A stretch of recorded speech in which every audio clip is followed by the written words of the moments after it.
안녕하세요. 결혼한 지 4년 된 30대 여성입니다. 제가 오늘 이렇게 여길 찾은 건 이렇게 표현하자니 저도 마음이 편치는 않지만 주제 파악 못하는 신우 때문이에요. 솔직히 집안일인 만큼 저도 얘기를 할까 말까 고민이 많았거든요. 그런데 저도 사람인지라 어디다 속 시원히 말도 못하고 당하기만 하고 있으려니 열받잖아요. 그래서 하소연하러 왔습니다. 남편하고 처음 만났을 당시 제 나이 29, 남편은 33으로 지인을 통한 소개팅이었습니다. 제가 남편과 나이 차이가 나다 보니 첫 만남에 대놓고 결혼 생각을 하고 나온 건 아니라고 말을 했었거든요. 나중에 남편이 말하기를 그때 솔직히 좀 황당했답니다. 나이 29이나 먹은 여자가 내숭을 떤다고 생각했다나요? 하지만 전 정말로 29이란 제 나이가 많다고 생각하지도 않았고 솔직히 아쉬울 게 없었어요. 결혼 생각이 없다는 말도 제 입장에선 남편의 입장을 배려해서 한 말이었고요. 그리고 말이 나왔으니 말이지만 소개팅도 그냥 중간에 주선한 지인이야도 만나보라고 괜찮은 사람이라고 그래서 만났던 거지 해도 그만 안 해도 그만인 상황이었습니다. 하지만 처음 제 마음이 어땠던지 간에 남편은 저를 무척이나 마음에 들어하는 눈치였고 이후로 매우 적극적으로 다가왔어요. 그래서 저도 얼마 못 가 마음의 문을 열고 2년의 진지한 교제 끝에 부부의 연을 맺게 되었지요. 결혼까지 이르는 과정에서 크게 어려운 부분은 없었습니다. 양가에서 반반씩 지불하여 신혼살림을 시작할 아파트 한 채를 마련해 주셨고 그 외 예단부터 시작해서 혼수도 서로 뒷말라오지 않을 정도로 적당한 선에서 남들하는 만큼 했거든요. 구체적으로 하나하나 따져보진 않았지만 양가에서 지출한 총금액만 놓고 보자면 남편 쪽이 40, 저희 쪽이 60 정도 했을 거예요. 외동인 저와 달리 남편은 위로 시집안간 누나가 있었는데 이로 인해 어머님 아버님이 돈 쓰는 데 있어서 나중에는 주저하시는 게 눈에 보였거든요. 그걸 눈치채신 저희 부모님이 배려하시는 마음으로 조금 더 내주신 걸로 알아요. 결혼 당시 저는 대학 졸업 후 운 좋게 바로 시중은행에 취업하였고 남편은 대기업을 다니고 있었습니다. 그리고 결혼은 현실이다 보니 앞으로 먹고 사는데 솔직히 큰 문제는 없겠다고 생각을 했지요. 제 연봉하고 남편 연봉을 더하면 어디 가서 목에 힘 꽤나 줄 정도까진 아니더라도 남들 하는 거 어느 정도 흉내는 내고 살겠구나 싶었으니까요. 그리고 실제로 지난 3년 동안은 어느 다른 부부들처럼 작은 다툼이 종종 있기는 했어도 결혼 자체는 하기를 잘했다 싶을 만큼 비교적 원만한 생활을 이어갔어요. 하지만 지난해 남편이 뜻밖의 이야기를 꺼냈습니다. 남편이 일하는 부서에 해외파 매니저가 새로 왔는데 자기가 해외파라 그런 건지 국내파 직원들을 대놓고 무시를 한다고요. 그리고 남편은 본인도 말하기를 운이 좋아서 대기업에 들어갔지 학벌 자체는 좋은 편은 아니에요. 그렇다 보니 매니저가 국내파 직원들 중에서도 유난히 저희 남편을 미워라 하면서 걸핏하면 남편이 한 업무를 가지고 다른 직원들 앞에서 망신을 주더랍니다. 그리고 그로 인해 남편이 말하기를 솔직히 얼마 전부터는 아침에 출근 준비를 하는 것 자체가 스트레스고 고역스럽게 느껴진다며 어떻게든 이직을 하고 싶다대요. 그리고 그토록 괴로워하는 남편에게 차마 사회생활이 다 그런 거다. 이직은 무슨 이직이냐 어딜 가도 이상한 사람은 있기 마련이니 조금만 참고 견뎌라 뭐 차마 그렇게 말을 할 수는 없더라고요. 아쉬운 마음이 크긴 했지만 남편의 결정을 믿고 따라주겠다 했습니다.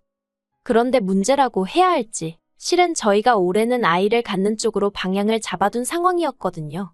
그런데 남편이 이직을 하면서 월급도 줄고 일하는 시간도 약간 길어졌기에 지금 애를 낳는 게 현명한 건지 아무튼 이래저래 생각이 많아지대요.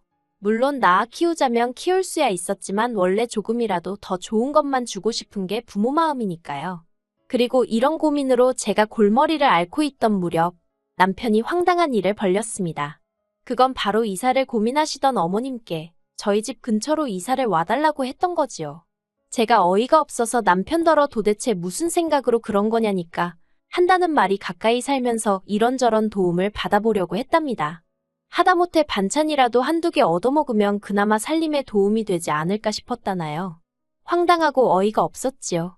까놓고 말해서 그깟 생활비 몇 푼 아끼자고 어머님 아버님 곁에 살고 싶어하는 며느리가 몇이나 있겠어요?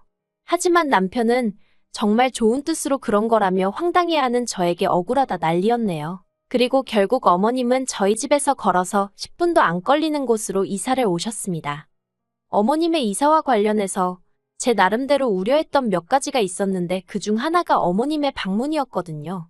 그리고 아니나 다를까 우려했던 대로 이사 이후로 어머님은 걸핏하면 저희 집에 찾아오시기 시작하셨습니다. 연락은 하고 오실 때도 있었고 안 하고 오실 때도 있었는데 어느 쪽이든지 간에 집에 저희가 있는 한 문을 안 열어드릴 수는 없었으니 큰 차이는 없었어요. 그리고 솔직히 때로는 어머님이 안쓰럽게 느껴지기도 했었는데 그게 실은 어머님도 어머님대로 집에만 있는 신우랑 부딪히기 싫으니까 대피하듯 저희 집에 오시는 거더라고요.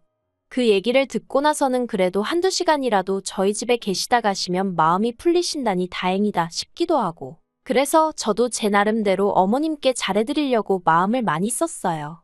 숫기 없는 성격인데도 말도 먼저 걸고 그랬더니 어머님은 저랑 당신이 많이 가까워졌다고 느끼신 모양이에요. 언젠가부터 저더러 혹시 신우 소개해줄 만한 사람 없냐며 저에게 부탁 아닌 부탁을 하기 시작하셨으니까요. 그런데 제가 은행을 다니고 있긴 했어도 외국계이기도 하고 사무실로는 겨우 일주일에 한 번 출근을 하는 수준이었으니 다른 직원들과 교류가 많지는 않았거든요. 그렇다 보니 저도 다른 직원들에 대해서 많이 알지를 못했고 또 다른 사람도 아니고 신우한테라니 말이 쉽지. 여러 가지로 생각을 안 할 수가 없잖아요. 그래서 몇 번이나 완곡하게 어머님께 죄송하다고 말씀을 드렸지요. 그런데 다른 걸로는 절 크게 난처하게 하신 적이 없는 어머님이셨는데 이 일만큼은 크게 실망하시고 서운한 티를 내시는 거예요. 그래서 결국 안 되겠다 싶어서 남편에게 신우는 어떤 스타일을 좋아하느냐고 물었습니다.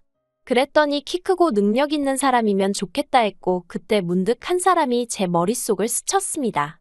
저희 팀의 새로운 분이었는데 키도 크고 싱글이라고 했었으니까요. 그래서 저는 어머님 기분도 풀어드리고 남편에게 고맙다는 소리도 좀 들어볼 생각으로 그 상사와 신우를 만나게 자리를 만들었어요. 참고로 신우에게 먼저 사진도 보여줬고 신우가 좋다고 해서 만든 자리였습니다. 그리고 그렇게 두 사람이 만났는데 일단 신우는 제 상사가 싫지 않았던 모양이에요. 외모도 나쁘지 않고 매너도 있더라며 내심 또 연락이 오기를 기다리는 눈치였으니까요. 하지만 저희 상사는 저에게 문자로 어쨌든 신경 써줘서 고맙다는 연락을 해오긴 했지만 솔직히 저희 신우가 마음에 들지 않았던 눈치였습니다. 제가 무슨 일이라도 있었냐고 조심히 물으니 상사가 그냥 저만 알고 있으라면서 하는 말이 아무리 소개팅이라고 해도 첫 만남이고 둘 다 나이가 40이 넘었는데 그러면 어느 정도 서로 매너가 있어야 하는 거 아니냐면서 알고 보니 식사부터 시작해서 커피에 간식까지 다 얻어먹은 것도 부족해 저 집에 안 데려다 주실 거예요? 그러더랍니다. 집이 완전히 정반대 방향이었는데 말이에요.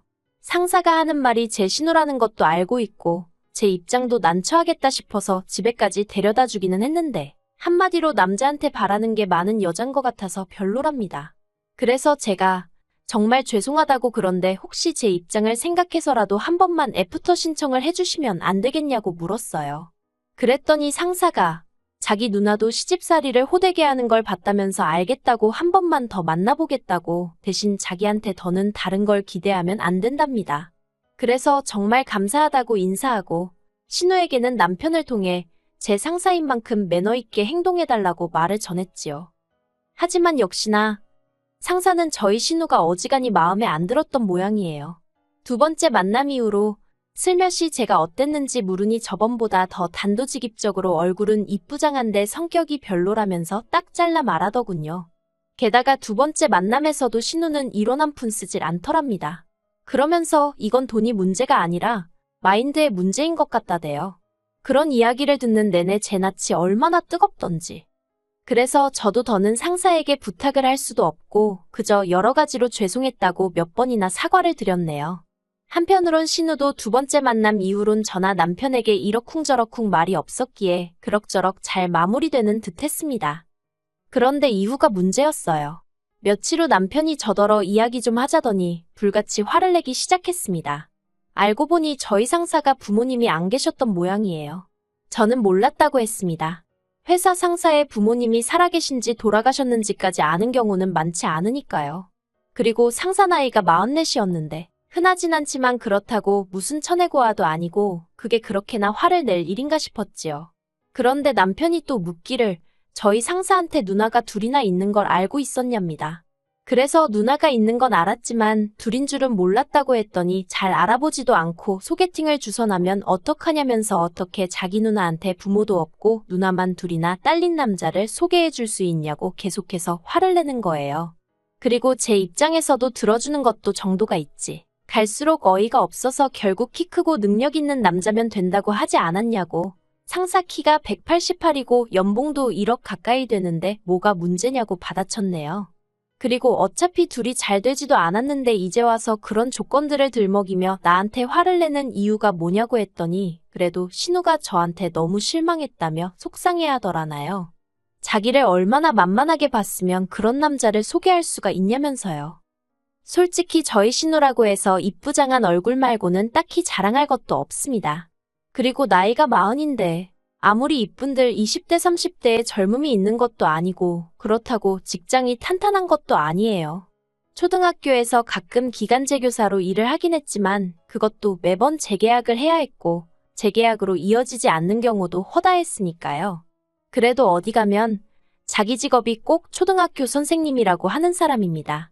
그렇기에 더욱이 기분이 나빠도 제 상사가 나빠야지 신우가 나쁠 상황은 아니다 싶었는데 그리고 무엇보다 어차피 소개팅이 파토가 난 상황에서 신우도 제 상사 조건이 마음에 안 들고 제 상사가 그렇다고 신우한테 매달리고 귀찮게 한 것도 아닌데 왜 저한테 난리인 건지 도저히 이해를 할 수가 없었네요. 그리고 남편이 신우를 대신해서라고 해야 할지 아무튼 한번 난리를 쳤으면 그만이지 그걸로도 분이 안 풀린 건지 어쩐 건지 신우랑 어머님이 또 그 일을 물고 늘어지기 시작했습니다. 어머님이 저더러 얘기 좀 하자면 남편도 없이 저를 따로 시댁으로 부르시더니 이번 일로 제가 시댁 식구들을 어떻게 생각하고 있는지 잘 알게 됐다는 알 수 없는 말씀을 늘어놓으셨어요. 나름대로 교양 있게 말씀하고 싶으셨던 건지 몹시도 애둘러서 말씀하셨지만 결국 제가 시부모님도 무시하고 신우도 무시해서 그런 조건의 남자를 데려왔다는 식으로요. 그리고 저도 남편한테 한번 당한 것도 억울한데 어머님까지 나서서 이미 파토난 소개팅을 가지고 저한테 가타부타 하시니 저는 듣고만 있기가 너무 억울했습니다. 그래서 저도 확인사살 시켜드리는 기분으로 하나하나 따지고 들기 시작했어요. 교양이고 뭐고 그런 게 무슨 소용인가 싶어서 신우 조건으로 솔직히 초혼 자리 찾기가 얼마나 어려운지 아시냐는 소리까지 했지요. 그랬더니 어머님이 정말 시쳇말로 개거품을 무시면서 그러면 너는 내 딸이 어디 후처자리나 알아봐야 한다는 소리냐고 악을 쓰시길래 그게 아니라 신우도 나이가 나이인 만큼 상황 판단을 잘 해야 한다는 얘기라고 딱 잘랐네요. 이 일로 저는 완전히 시부모님 눈밖에 나게 되었습니다. 그리고 솔직히 처음엔 어머님한테 야속한 마음이 컸던 게 사실이에요. 그간 그래도 어머님이랑 잘 지내왔다고 생각했고 제 나름대로 어머님의 인품에 있어서 좋게 생각하는 부분들이 있었으니까요. 하지만 자식일에는 장사 없다더니 막상 신우일에서는 옳고 그르고 그런 것들을 제대로 판단하지 못하시대요. 그리고 그런 와중에 신우는 신우대로 자기가 소개팅에서 한 짓은 깨닫지 못하고 자기가 왕년에 얼마나 잘 나갔는 줄 아냐면서 한때는 자기가 무슨 기업 대표하더라고도 데이트를 했었다는 소리나 해대는데 오죽하면 제가 세상 천지에 왕년 없는 사람이 어딨냐고 쏘아붙이기까지 했다니까요. 하지만 이 모든 갈등 속에서도 남편이 하다못해 중립만 지켜줬으면 제가 이렇게 억울하진 않았을 겁니다. 그런데 남편은 계속해서 저더러 자기 누나 기분도 이해를 해주라며 저더러 같은 여자면서 너무 냉정하다더니 급기야는 한다는 소리가 저도 자기 아니었으면 신우처럼 혼자 늙었을지 누가 아냐는 막말을 해대더군요. 그 소리를 들었을 땐 정말 자존심이 상해서 솔직히 저도 남편이 좋아서 한 결혼이긴 했지만 남편이랑 이루어지지 않았대도 누구한테라도 갔겠죠. 저는 신우처럼 적어도 오르지 못할 나무를 쳐다보고 착각 속에 빠져 사는 한심한 사람은 아니었으니까요. 그리고 남편에게 그 소리를 듣고는 며칠 동안 정말 밤잠을 설칠 만큼 기분이 좋지 않았습니다. 이번 일이 아니었다면 저는 평생 저를 구해줬다고 착각하는 인간이랑 한 이불을 덮고 살 뻔한 거니까요.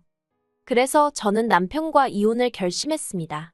꼴 같지 않고 말 같지 않은 착각을 하는 인간, 저야말로 걷어주고 싶은 생각이 싹 사라졌거든요. 남편은 저더러 이혼하면 여자만 손해라는 헛소리를 해대길래 한 달에 500씩 버는 여자랑 280 버는 남자랑 이혼하면 적어도 280 버는 남자가 더 후회할 거라고 쏘아붙였더니 그건 또 찍소리도 못하대요. 일단은 협의 이혼으로 진행하고 싶은데 남편이 계속 고집을 피우면 변호사 사서 소송해볼 생각입니다.